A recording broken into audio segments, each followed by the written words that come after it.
हे काय झालं, आपली ही देवी आहे ना, रेणुका देवी, तिचं महात्म्य कसं आहे ते आमचे पंजोबा होते. त्यांनी जी सांगितलं ती माझ्या बरं. तर आता काही नाग निघाला म्हणजे मोठा.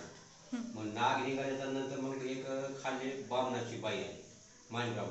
मग तिने वाटी भरून दूध आणलं खालून. दूध आणलं तर ठेवलं की शिवित झाला नागोबा. मग तेव्हा ते नागाची फडी करून बसल्या देवीला आहे. नागाची फडी आहे का? तेव्हा तेव्हा तेव्हा तेव्हा आहे का? तेव्हा डोळे दिसले. मग ती एक आणि रेना बारव आहे तिचं बाहेर, ते देवी आहे का त्या कोपऱ्यामध्ये, तिचं माहेर आहे त्या देवीचं. मग ती माहेर देवीचं ते गावात ते लोणगट होऊन तिथे छापणं इथं झाल्या. पूर्ण रेणापूरमध्ये ती देवी पाच फिरत आहे. रानातली एक देवी आहे रानामध्ये. मग त्या देवीला भेटायला जात्या वर्षा दसऱ्यामध्ये. मग ती भेटून पुन्हा रात्रीच्याला 2ला 3ला देवी येऊन पुन्हा सगळ्याला प्रसाद वगैरे देऊन आराध्या फिराध्या सगळे बाजेवाले बेलवाले वाजवाय सगळे लोक येतात. लय दसऱ्याची बघाय असते इथं काय ते